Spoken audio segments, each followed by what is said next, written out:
Hey, what's up everybody? Happy 1 week of my baby being born, and Elijah's here too. Say hi. Yay! I'm here too. You just can't see him.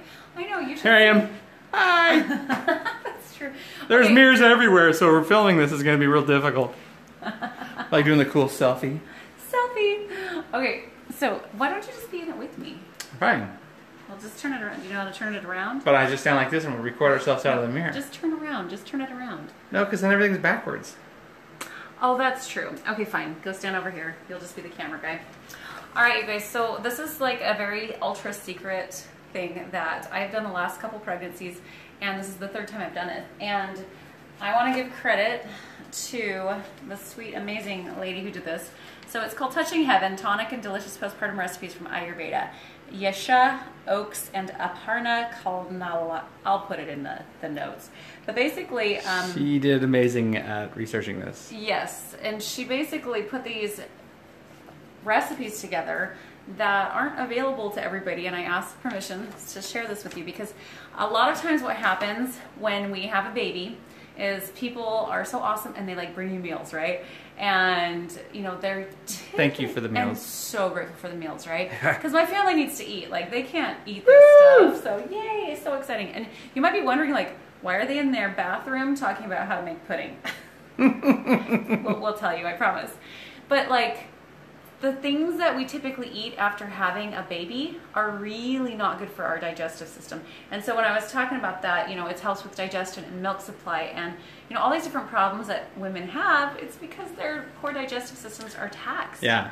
So and a lot of, yeah, well, and also, you know, after having childbirth, there's a lot of blood loss. Tons. And so some of the sugar in here are very high, rich, iron-rich sugars, which are going to help to get the blood level, you know, back to where it needs to be, or to, you know, health levels. But then it's got some really warm spices in there, which kind of help to warm that tummy area. You want to be warm. You want to because with all the blood loss, you're going to find. We found that my wife was like freezing cold, but it was like 85 degrees in this room. Right. So some warm spices are very, very, very, very helpful. So I'm just going to read you a little blurb about this. First stage rice pudding, and it might be like, holy cow, I could never do that for 10 whole days, right? You do it for as long as you can, but like... it's really good. It's really tasty, I gotta say. So the ingredients for this recipe, which originates from Nepal, can be found in any American kitchen, it says. No, that's not true. That's not true. I had to find a specific Indian store that sold Indian food. Yeah. And I went there, and they had to help me find all this. Well, not all of them. A lot of the stuff that's in there, we'll go through them. You know, like the nutmeg and or not nutmeg, but cinnamon. All the stuff. It is pretty easy to find. So, in addition, it is wheat and gluten free and dairy free, except for ghee. So, ghee I'm out of because I ate it all. But ghee is basically clarified butter. The preparation is very easy, though cooking time is several hours, unless you got an Instapot. It is served after birth as desired, so you just eat as much as you can, as much as you want, not as much as you can. Different schools have their variations on first foods, but they are all very moist, oily, steaming hot, and rich in spices that rekindle digestive fires, close down to give energy to birthing. Ayurveda also favors the immediately accessible energy postpartum, good healthy sweets. And iron for blood building support. Super important. So please take note that Dr. Shreshra also avoids the salt the first few days after a client's birthing. So this dish, called a pasayam in Nepal and a kanji in other places, is cooked without salt. If you guys have any questions that are watching this as well, please ask in the comments. I'll read them to my wife. She can't see the questions, but I'll read them to her. Yeah, and that way we can answer any questions that you guys might have about this pudding, because this stuff is really, really good for you. And not for a long-term basis for weight loss, but for the for the moment after having a baby. That's right. No. Okay, so you have 6. Should I do the measurements or just post that later? We'll post the measurement in the recipe. I'll post the measurements and everything on our blog and stuff. But so you're gonna use water, basmati rice, really good. Dark iron-rich sugar. It's sukuna, raptura, molasses, or dark jaggery. That's what we used, right? Right. We used a jaggery, which is now there's 2 different types of jaggery that you're going to find at the store. You're going to find the jaggery, which looks kind of like a salt lick for cattle, you know, but that is really high. It's got a high concentration of salt in there, actually. So when you get the jaggery with the really thick, it looks, you know, it's going to be like in a cone or, you know, big thing. It actually does kind of look like a salt lick, you know, that you would put in a, you know, for cattle. too much salt, so don't get that. You want to get the finer sugar. So, do you want me to explain how I make this? I mean, yeah, let me switch you. All right, switch me there. He's the mastermind. Like, he's the one who makes this for me. I don't do anything. I just lay there and let him bring it to me in like a canister. This is the pudding, and the other day she's like, I'm like, it's really easy to make. It just took me a little while. So what I actually did is I made several batches of this, of all the spices that are needed, and I just put them in a big jar. And what I did is with one recipe, I measured it all out with a scale, and found out that it was 14 and a half ounces for the total weight. So what I did is I just made 5 or 6 batches in one big jug, and I shook it all up so it was all mixed together. And then when it was time to make the pudding, I would just put the container on the scale, zeroed it out, and just poured it until it was 14 and a half ounces, and bam, I'm set. So let me show you how to make the first thing you do. Oh wait, I wish we had the show. You just totally closed the page that all the stuff was on. I don't need this. The recipe, right? Yeah. We're just gonna go over what's in it real quick. So just go over what's in it. First of all, what you do is it's so what's in it is going to be the basmati rice. You want to get a high quality basmati rice, long grain. And before you cook that, you actually do really want to rinse out that rice. As we know, when we cook rice, you want to rinse off because sometimes there's starches or whatnot that keep the rice from sticking together. So you want to rinse that all off. Now, in the pressure cooker, I actually filled up the water all the way to the top level of where, you can't go any further than that without it doing all of this when you release it, which I told my wife. That was me. Yeah. I did that. He's like, did you release that? I'm like, no. He's like, I see that you released that. So fill it up with the water, get the water going warm, and then it's actually just with, it's supposed to be something like 16 cups of water. I'm giving the recipe. I'm not supposed to do that right now. Yeah, don't do that just yet. It's a lot of water in a very little, So it's very soupy. 16 cups of water and a cup of rice. And you're like, oh my goodness, that's going to be yeah, it is. It's going to be way overdone because you don't want to overload the system. The mommy system, she is repairing, she's healing, right? You were really using these spices. So we're going to put in there, so now we got the rice cooking in there. You let that cook. Now, if it's on a pan, you're going to cook it in a pot. You're going to cook it for longer with a pressure cooker. I found at the 25-minute setting on pressure cooking rice, boom, perfect at that point. And then I can. I'm going to add something to that. Okay, so like when we had originally done this pudding the last 2 times, we didn't have an Instapot. It's not an Instapot. Oh, you bought me the pressure cooker. Sorry, whatever. So anyways, this is so much faster, and because it would take him several hours to get to this point, so it does. Get yourself one.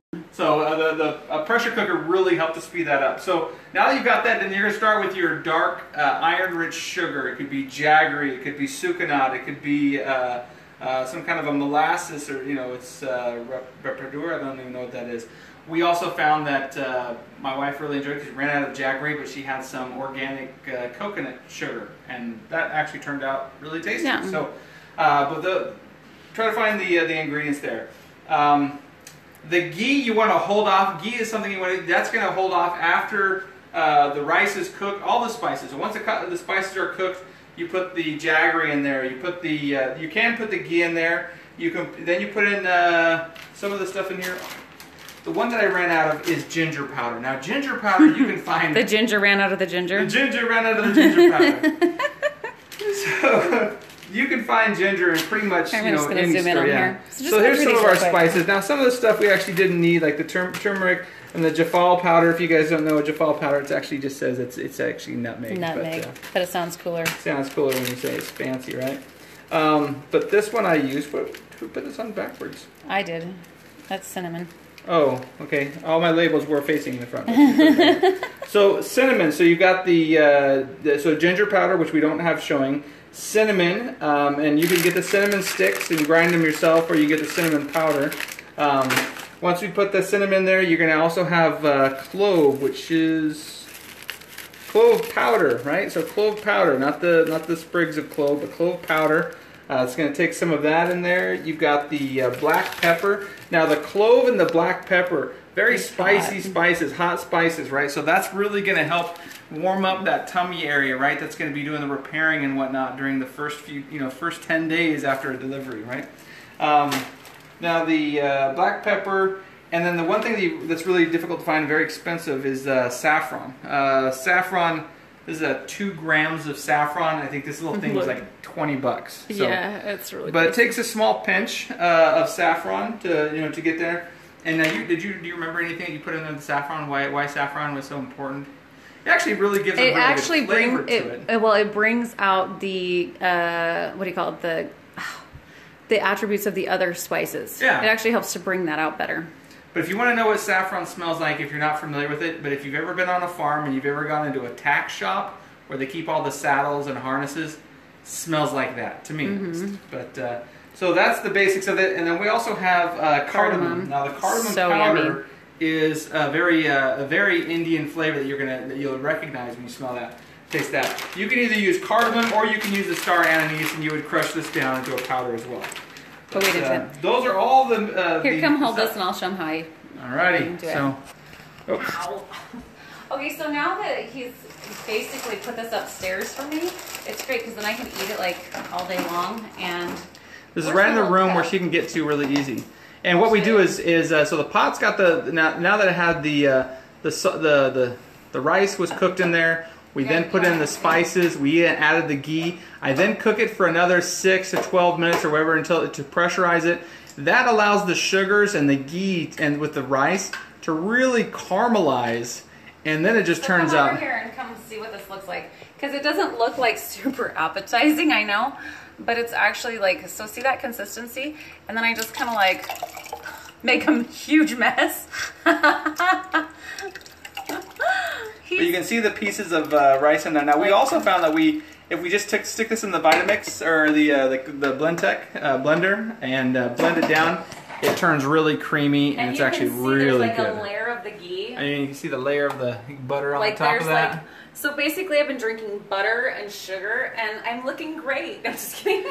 But what it also allows you to do is it allows when you're for lactation for the milk to come in. We're talking some heavy cream milk, and that baby is just chunked right up. This week, so yeah. So then like it's in here and it's really light, but it's like you can drink this all day long, and it's just super easy because then I can just eat it when I want to, and there you go. It's good stuff. Enjoy it. We'll put the recipe online. Yeah, we'll put it in the comments. So if you have any questions, thanks for watching. And let's show them the baby real quick. You want to show them the baby? Yeah. Do you guys want to see the baby? I didn't clean my room. Dang it. Yeah. So you can see, there's the wall of babiness in our room now. I painted that. Oh, she's sleeping. And there's the precious baby. Melina C. Waldron Terry says, I want to taste it. It's really good. It's really tasty. But that's the chunkiness that she's getting turned into, so it's kind of hard to focus on it when she's moving so much, but yeah. There's our baby girl. As cute as can be. So, yeah. So anyways, I hope this helps some of you moms out there who like have your babies and then like you just kind of feel tore up from the floor up, like it's so helpful. So anyways, we'll post it for you. One more tip with like the ghee is, I know a lot of people were asking me about, can I use essential oils instead? And you totally could, but it has a totally different flavor. Like it's very different, and your measurements would be off. So I would just suggest make it like this, and then make like one with essential oils if you want to later. Like, what do you think? We'll have to try that, but essential oils, the hard part about cooking with essential oils is they flash off and they don't really stick in the food. Use the spices, so. Spices are really going to steep in that goodness and just turn into it's really a caramel goodness. And we will totally share with you her birth story soon, I promise. So, see ya. Melina asked if she can